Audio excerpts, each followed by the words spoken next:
Thank you for joining us for one of our Meet the Candidate segments. Earlier this summer, the State EMPAC Committee had an opportunity to meet with all of our council and state candidates through Zoom to get to know them through an interview. And we realized that you might enjoy having the opportunity to meet them as well. So we're going to do a series of these. And our first one is going to be with Auditor Beth Wood, who is our endorsed candidate for the state auditor position.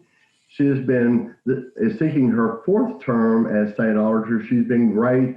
She keeps an eye on all the bad people in Raleigh to make sure they do keep things straight and everything. Is very nonpartisan. So we really appreciate Beth's approach to auditing and want her to be back there again. And so what I'm going to do now is turn it over to Ardis Watkins, SEANC's Executive Director, and she's going to do some questions and have a discussion with Auditor Wood on some of the issues that might be important to state employees and retirees. So take it away, Ardis. Thank you, Chairman Dearman. And Madam Auditor, it's so wonderful to have you here and to let more of our membership get to know you. And so it almost seems inconceivable that some people would be getting to know you because you are a very experienced auditor. You've been in this job since 2008, job if you call it that, this office. You first won this office in 2008, and you have 12 years of experience of leading North Carolina through looking at tough issues and taking them apart in the special way that you do at your office. What do you think's changed over the last 12 years as the Office of Auditor has evolved with the times? We have gotten more efficient with our routine audits, the financial statement audits. They're more risk-based. So we spend our time where the financial statements are at risk not to be fairly stated in a multitude of dollars, significant dollars. What that did for us was it freed up more time for the discretionary audits where we're looking for wasteful and abusive spending. And when I talk about that, and I have to be careful how I say that because it isn't that people have done a lot of intentional wasteful spending, but we've just got this $46 billion plus machine that's rolling. It's been in place for 100 years or more, and we just have gotten sort of accustomed to doing what we do. Plus, technology has really moved things ahead of us. So I think the ability to concentrate more on performance audits to show where we are not spending as efficiently as we should and spend as effectively as we should. What I think in the state auditor's office, every audit that we do has a budget and a deadline, and I hold my staff accountable for that because after all of you are paying our salaries. And then the other piece of it is we have implemented a data analytics division in the state auditor's office. Everything's done through a computer. Everything is big data. And the more you drill down, the more records you get. And so we're using data analytics now to be able to identify more quickly where there are significant amount of dollars that could be misspent so that we can identify those audits faster. You can imagine that if you spend hundreds of hours on an audit only to find out there's nothing to report, that is not the best use of our time. So again, we're using this data analytics to point us in the right direction. Trends, patterns, outliers, to point us in the right direction for those tax dollars that directly affect you. I would say also that we are not pie in the sky auditors. We are really looking at things like Department of Transportation, and they overspent their budget by $742 million. Somebody's got to make that up. And then we looked at DOT and the salaries that they paid not in compliance with state law. What if all of us as agency heads decide to just take it now? Oh, I read the law this way.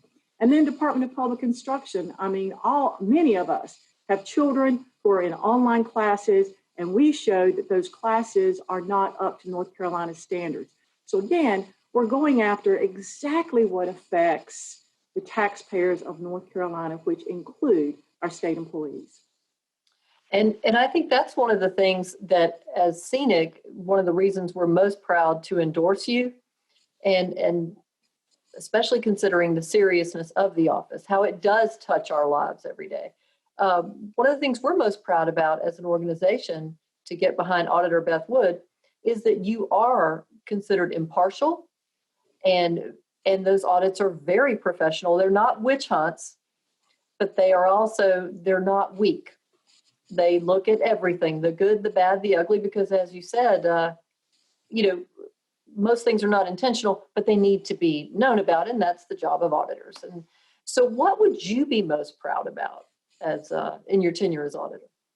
The thing I am most proud about is that two things. The State Auditor's Office guarantees our governor, our legislators, and our citizens irrefutable findings. And Ardis, you touched on this. We're not weak. And when we stand before the General Assembly with our audit reports and our findings, DOT stood up and tried to soft pedal. DPI tried to get up and refute. And when it was all said and done, we put their faces in the dirt because we had irrefutable findings. We gave them an opportunity to prove us wrong, and they could not. So to stand up and argue with me in front of the General Assembly doesn't make a lot of sense.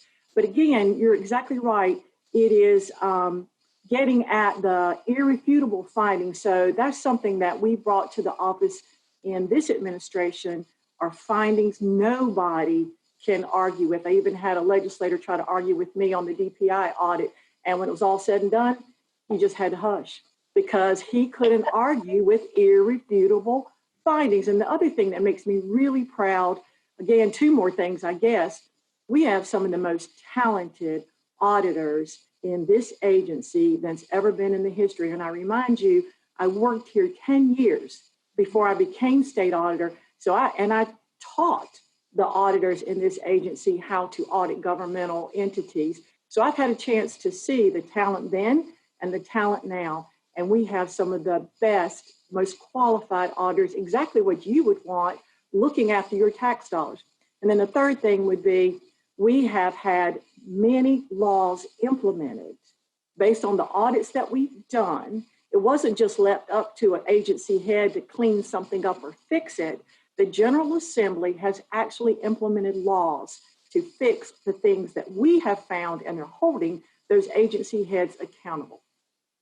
Well, and I think, you touched on the General Assembly and how you are received over there. And I've got to tell you, I've watched the General Assembly for 20 years now in terms of lobbying, and you are incredibly respected, well received.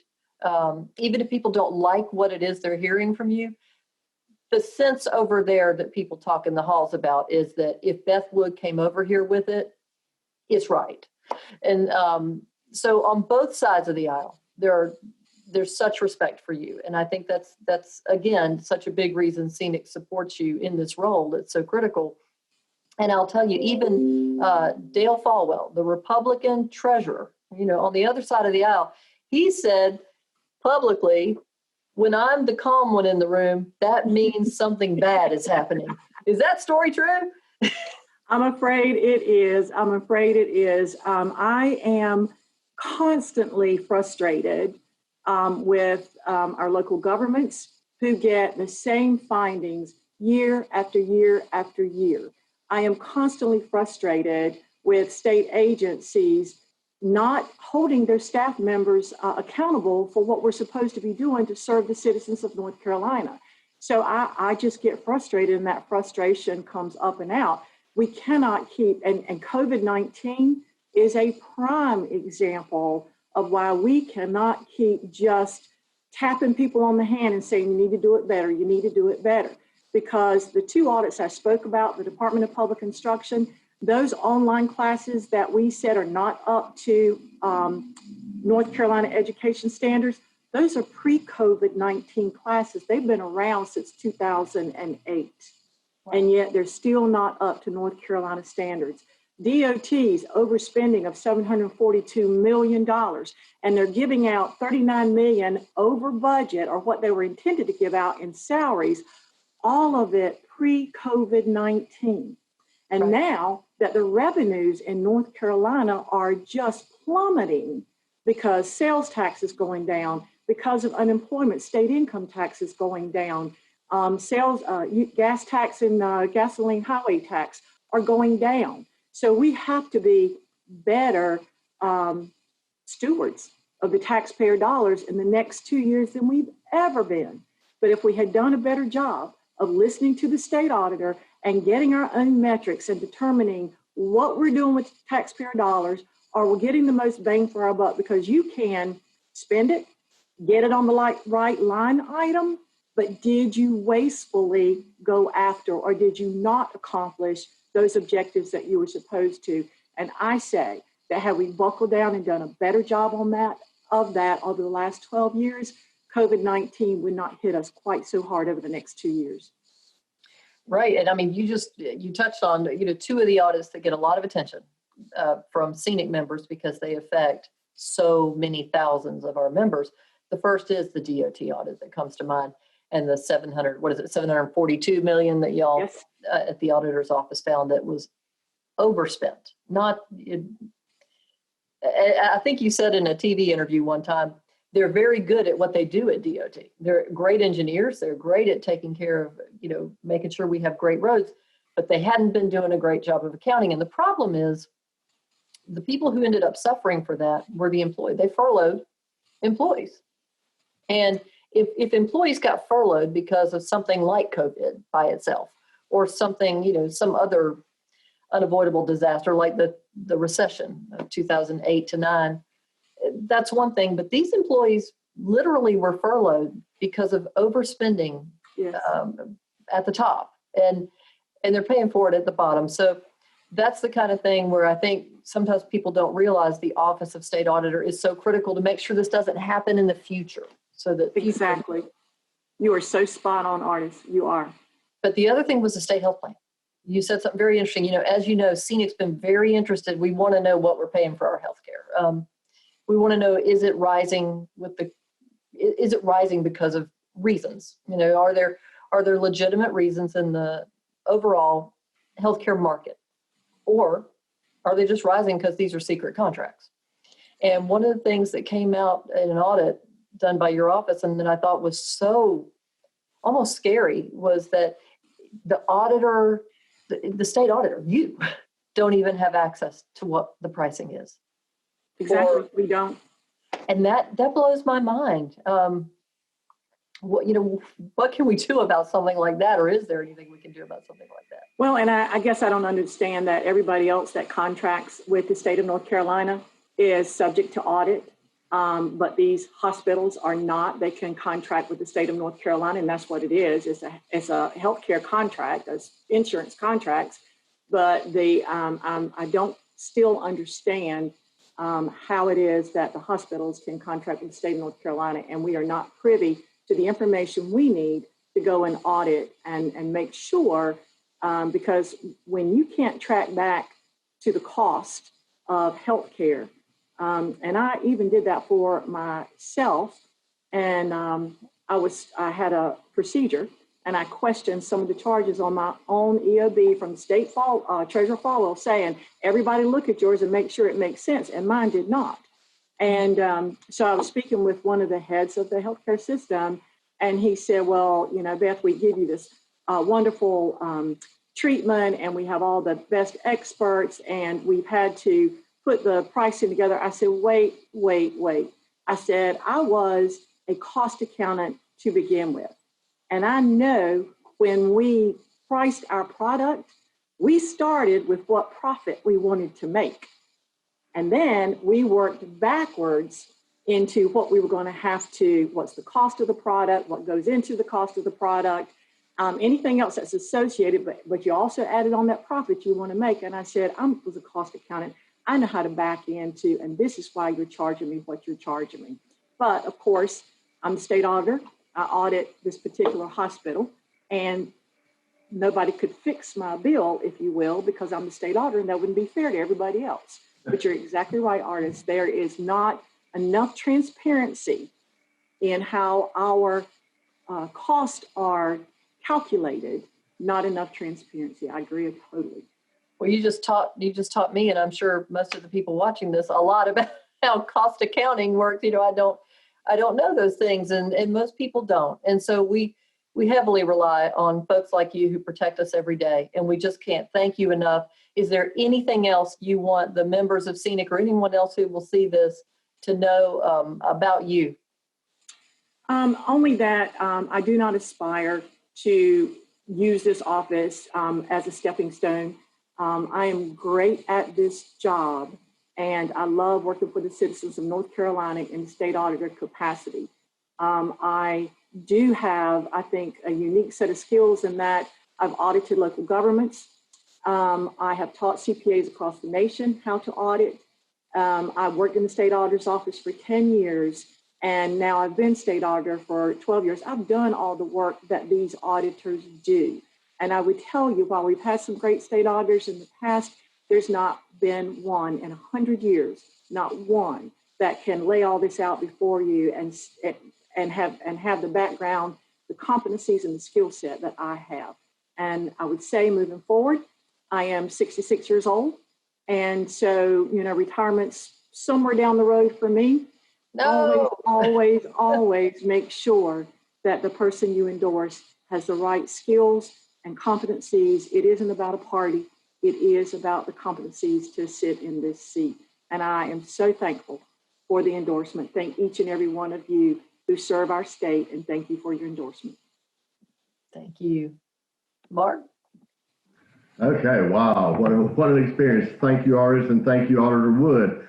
I think we've all learned a little bit about the auditor's office and just how important that office is, and even more so how important it is for us to return Beth Wood to that office for another 4 years. She has done a remarkable job, and I think you've got just a small sampling of that this year. I want to thank all of you who joined in or watching this video, and I also want to encourage you, if you haven't already done so, make your plan to vote. Believe it or not, 90% of SEANC members are registered to vote, and you won't believe this one, but in 2018, 83% of those members voted, and we want to do even better this year. So please make your plan to vote if you haven't already done so, and show up at the polls or do your absentee ballot or the early voting, whatever it takes, so your voice is heard, and get your family and friends to go and support our endorsed candidates as well. So thank you again, Beth and Ardis. And if you want more information on EMPAC's endorsed candidates across the board, legislative and council of state and Supreme Court, go to scenicvotes.org. Thank you again for joining us.